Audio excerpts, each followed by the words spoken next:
ارمان کا تعلق راولپنڈی سے تھا، ایک ایسا شہر جہاں کی فضا میں سادگی اور تیزی کا حسین امتزاج ہے۔ ابھی کچھ ہی عرصہ پہلے اس نے انٹرمیڈیٹ کے امتحانات دیے تھے اور رزلٹ کے انتظار میں بالکل فارغ بیٹھا تھا۔ گھر والے، بالخصوص اس کی والدہ، اکثر کہا کرتی کہ بیٹا یہ وقت دوبارہ نہیں ملے گا، اسے کسی تعمیری کام میں لگاؤ، کوئی ہنر سیکھ لو یا کم از کم کوئی عارضی ملازمت ہی کر لو۔ ارمان کے دل میں بھی یہی خیال تھا کہ پڑھائی کی دنیا سے باہر عملی زندگی کا تجربہ ہونا چاہیے، تاکہ کل کو اچھی ملازمت کے لیے صرف ڈگری ہی نہ ہو بلکہ ہاتھ میں کام بھی ہو۔ اسی سوچ کے تحت ارمان نے ایک اہم فیصلہ کیا۔ وہ لاہور جائے گا، جو علم اور روزگار کا ایک بڑا مرکز سمجھا جاتا تھا۔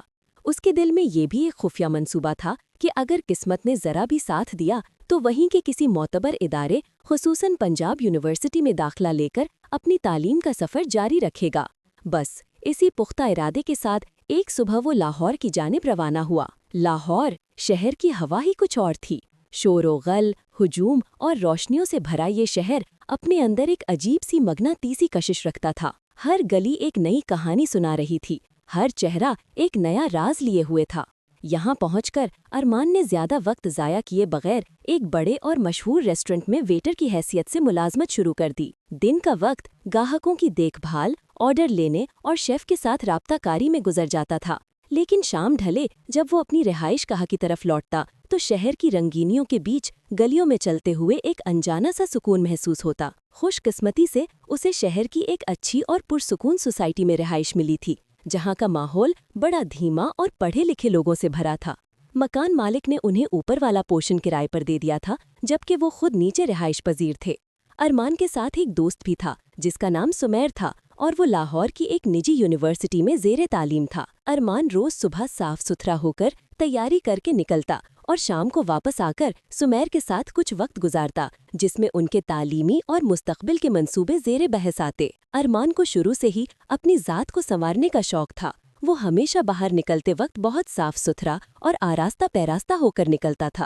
ایک تو ریسٹورنٹ کی ملازمت تھی جہاں اسے اعلیٰ طبقے کے گاہکوں سے ڈیل کرنا پڑتا تھا، اور دوسرا وہ یہ یقین رکھتا تھا کہ اچھی شخصیت کا تاثر دینے میں لباس اور رکھ رکھاؤ کا بڑا ہاتھ ہوتا ہے۔ یہی وجہ تھی کہ وہ ہمیشہ بہترین خوشبو، پرفیوم، کپڑوں کو استری کر کے اور بالوں کو سلیقے سے بنا کر جایا کرتا تھا۔ چند ہی دن گزرے ہوں گے کہ اس کی نظر ساتھ والے گھر میں رہنے والی ایک لڑکی پر پڑی۔ اس کا نام نورین تھا۔ نورین کی شکل و صورت میں ایک ایسی کشش تھی کہ دیکھنے والا پل بھر کو ٹھہر جائے، جیسے وقت تھم سا گیا ہو۔ اس کی عمر غالباً 24 یا 25 سال کے آس پاس ہوگی۔ بعد میں پتہ چلا کہ اس کی شادی 2 سال قبل ہوئی تھی اور اس کے شوہر ملازمت کے سلسلے میں کینیڈا جا چکے ہیں۔ وہ زیادہ تر اپنے گھر کے صحن میں یا کھڑکی کے پاس دکھائی دیتی۔ پہلی بار جب ارمان نے اسے دیکھا تو دل کی دھڑکن جیسے ایک لمحے کے لیے رک سی گئی۔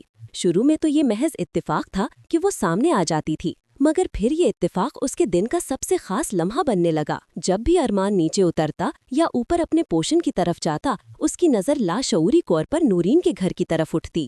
2 ہفتے گزرے اور یہ معمول بن گیا کہ وہ ارمان کو دیکھے اور ارمان اسے۔ نورین کبھی اس پر برا نہیں مناتی تھی، بلکہ بعض اوقات تو ایسا محسوس ہوتا جیسے وہ خود بھی اس بات کا خاموش انتظار کرتی ہو کہ ارمان گزرے اور وہ ایک جھلک دکھا دے۔ ایک دن کا واقعہ ارمان کو آج بھی ہو بہو یاد ہے۔ وہ نہا کر کمرے سے نکلا تھا اور سمیر کمرے کا دروازہ کھلا چھوڑ گیا تھا۔ اچانک ارمان کی نظر دروازے کی سمت گئی تو وہ چونک اٹھا۔ نورین وہیں دہلیز پر کھڑی اسے دیکھ رہی تھی۔ ایک لمحے کے لیے دونوں کی نظریں آپس میں ملی اور اگلے ہی پل وہ شرماتی ہوئی تیزی سے اندر چلی گئی۔ ارمان کے دل کی دھڑکنیں بے قابو ہو گئی تھیں۔ اس دن کے بعد اسے یقین کامل ہو گیا کہ یہ معاملہ صرف اس کا وہم یا یک طرفہ کشش نہیں، بلکہ نورین بھی اس کی موجودگی کو پورے دھیان سے محسوس کرتی ہے۔ اب ارمان ہر روز اسی خوشگوار امید میں رہتا کہ شاید کوئی اور موقع ملے جہاں وہ نورین کے ساتھ کوئی رابطہ قائم کر سکے، اور ہوا بھی ایسا ہی۔ ایک شام جب وہ ریسٹورنٹ جانے کے لیے تیار ہو کر نکل رہا تھا تو نورین گلی میں اپنے گھر کی طرف آ رہی تھی۔ ارمان نے ایک ہلکی سی پرمانی مسکراہٹ کے ساتھ اسے دیکھا۔ نورین نے بھی خاموشی سے ہلکا سا تبسم دیا۔ بس وہ لمحہ ارمان کے لیے ایک طاقتور اشارہ تھا کہ بات کہیں نہ کہیں سے آگے بڑھ سکتی ہے، مگر سوال وہی تھا، بات شروع کیسے کی جائے؟ اگلے 2 ہفتے ارمان اسی سوچ میں رہا کہ کس طرح نورین کا موبائل نمبر حاصل کرے۔ دل کہتا تھا کہ ایک بار بات شروع ہو گئی تو پھر سب کچھ خود بخود آسان ہو جائے گا، اور پھر موقع خود اس کے پاس آیا۔ ایک اتوار کے دن نورین کے گھر کا بجلی کا بورڈ خراب ہو گیا۔ ان کے سسر، جو ایک شریف النفس بزرگ تھے، نے ارمان کو جاتے دیکھا اور آواز دے کر کہا کہ بیٹا کوئی الیکٹریشین بلا دو۔ ارمان نے یہ موقع غنیمت جانا اور مسکرا کر کہا، انکل اگر آپ برا نہ مانیں تو میں خود ہی دیکھ لیتا ہوں، مجھے تھوڑا بہت تجربہ ہے۔ انکل راضی ہو گئے اور اسے اندر لے گئے۔ یہ موقع ارمان کے لیے غیر متوقع خوشی کا باعث تھا۔ بورڈ کو ٹھیک کرنے میں بمشکل 5 منٹ لگے، بس ایک تار ڈھیلی ہو گئی تھی جسے ارمان نے فوری طور پر دوبارہ لگا دیا۔ جب وہ باہر نکلنے لگا تو اس نے جرت کا مظاہرہ کیا اور آہستگی سے کہا، انکل کبھی بھی کوئی ایسا چھوٹا موٹا کام ہو تو بلا جھجک مجھے یاد کر لیجیے گا، یہ میرا نمبر ہے۔ یہ کہتے ہوئے اس نے ایک پرچی پر اپنا نمبر لکھ کر چابیوں کے بہانے نورین کو پکڑا دیا۔ نورین نے لمحے بھر کی ہچکچاہٹ کے بعد وہ پرچی لی اور بڑی نفاست سے وہ نمبر اپنے موبائل میں محفوظ کر لیا۔ ارمان باہر آیا تو اس کے دل میں خوشی کی ایک لہر دوڑ گئی۔ وہ سوچ رہا تھا کہ اب رابطے کا دروازہ کھل چکا ہے۔ ایک ہفتے بعد اسے نورین کا اچانک میسج آیا، لیکن اس سے پہلے کہ وہ پڑھ پاتا، نورین نے گھبراہٹ میں اسے ڈیلیٹ کر دیا۔ ارمان نے 1 گھنٹے کے بعد فوراً اسے کال کی۔ دوسری طرف سے وہی مانوس اور دھیمی آواز سنائی دی۔ ارمان نے سوال کیا، آپ کا میسج آیا تھا؟ نورین نے ہلکی سی ہنسی کے ساتھ کہا، وہ غلطی سے چلا گیا تھا۔ ارمان نے ہمت مجتمع کی اور کہا، غلطی ہو یا نہ ہو، جب بھی آپ کا دل چاہے بلا جھجک مجھے میسج یا کال کر سکتی ہیں۔ اب ہمارے نمبر محسوس ہو چکے ہیں۔ خاموش اقرار اور قربت، اور یوں ان دونوں کے درمیان واٹس ایپ پر باتوں کا کھیل شروع ہو چکا تھا۔ ارمان جب بھی کوئی سٹیٹس لگاتا تو نورین اسے ضرور دیکھتی، اور جب وہ کچھ لگاتی تو ارمان کی نظر سب سے پہلے اسی پر پڑتی۔ ایک دن نورین نے اپنی ایک خوبصورت تصویر سٹیٹس پر لگائی۔ ارمان نے دل کی بات کو دبانے کے بجائے فوراً اسے ایک دل کا ایموجی بھیج دیا۔ چند ہی لمحوں بعد نورین کی طرف سے بھی وہی دل کا ایموجی واپس آ گیا۔ یہ پہلا واضح اشارہ تھا کہ ان کے درمیان جذباتی فاصلے اب ٹوٹنے لگے تھے۔ پھر آہستہ آہستہ بات چیت کا سلسلہ مزید گہرا ہوا۔ نورین نے اپنی شادی کا ذکر کرنا شروع کیا، شوہر کب گئے، کینیڈا میں کیسے رہتے ہیں۔ ارمان نے موقع دیکھ کر ہلکے سے مذاق میں کہا، پھر تو انہوں نے اپنی پیاری بیوی کی خواہشات کو پانی میں بہا دیا ہے۔ نورین یہ سن کر ہنس پڑی، مگر اس ہنسی میں چھپی ہوئی تلخی اور تنہائی ارمان بخوبی محسوس کر سکتا تھا۔ ارمان نے فوراً صورتحال کو سنبھالا اور قدر سنجیدگی سے کہا، اگر میری بیوی تم جیسی ہوتی تو میں کبھی ایک لمحے کے لیے بھی کمرے سے باہر قدم نہیں نکالتا۔ نورین نے آہستگی سے جواب دیا، ہر لڑکی کی قسمت اتنی اچھی نہیں ہوتی۔ ارمان نے فوراً ٹوک کر کہا، قسمت انسان خود بھی بنا لیتا ہے، بنانے کی کوشش تو کرنی پڑتی ہے۔ اس دن کے بعد ارمان کو مکمل یقین ہو گیا کہ نورین کے دل کے دروازے بھی اس کے لیے آہستہ آہستہ کھل رہے ہیں۔ وہ لمحے جنہیں وہ پہلے صرف خواب اور تصور سمجھتا تھا، اب حقیقت کا روپ دھارنے لگے تھے۔ نورین اور ارمان کی بات چیت اب روز کا معمول بن چکی تھی۔ رات کو اکثر دیر تک واٹس ایپ پر پیغامات کا تبادلہ ہوتا۔ ارمان کبھی اپنی مصروفیت اور ہمت مندی کا بہانہ کرتا، اور کبھی نورین اپنی شدید تنہائی اور محرومی کی کہانی سناتی۔ اس کی باتوں میں ایک چھپی ہوئی خواہش کی جھلک تھی جسے وہ لفظوں میں بیان نہیں کر پاتی تھی۔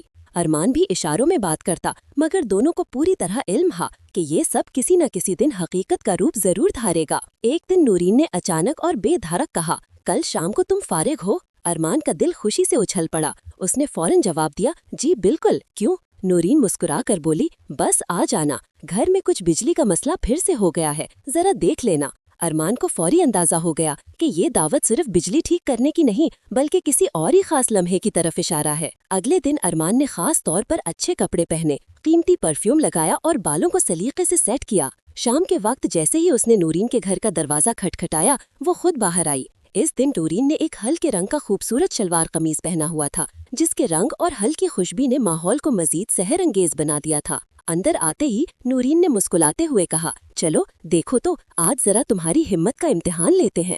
ارمان نے کہا، جی لے لیجئے۔ اس کے دل میں ایک انجانی سی گھبراہٹ تھی، مگر ساتھ ہی ایک عجیب سی خود اعتمادی بھی کہ آج کچھ نہ کچھ خاص ضرور ہونے والا ہے۔ انکل اور آنٹی کہیں بیرون خانہ گئے ہوئے تھے اور گھر بالکل سنسان تھا۔ نورین اسے ڈرائنگ روم میں لے گئی اور ایک کونے میں لگے بورڈ کی طرف اشارہ کیا۔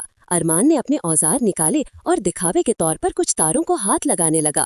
حقیقت یہ تھی کہ بورڈ بالکل ٹھیک تھا، مگر ارمان جانتا تھا کہ اصل امتحان تو کسی اور چیز کا ہے۔ نورین آہستگی سے اس کے قریب آ کھڑی ہوئی۔ ارمان تار پکڑے یہ سوچ رہا تھا کہ کب اور کیسے آگے بڑھوں۔ اچانک نورین نے ہلکی سی شرارت سے کہا، آج دیکھتی ہوں تم کتنے تیس مار خان ہو۔ یہ جملہ ارمان کے کانوں میں بجلی کی طرح گونجا۔ اس نے آہستگی سے اپنا ہاتھ بڑھایا اور نورین کا نازک ہاتھ اپنی ہتھیلی میں لے لیا۔